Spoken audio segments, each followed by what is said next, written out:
3 years ago, a young man named Ross Ulbricht was arrested. He was sentenced to life in prison without parole for creating a website.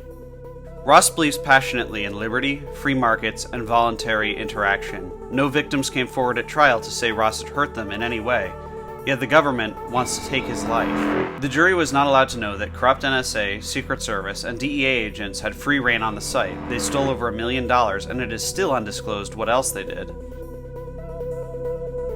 Precedent set with Ross's case will expand government power. It will impact internet freedom and privacy, First and Fourth Amendment protections, and much more. It will impact your future.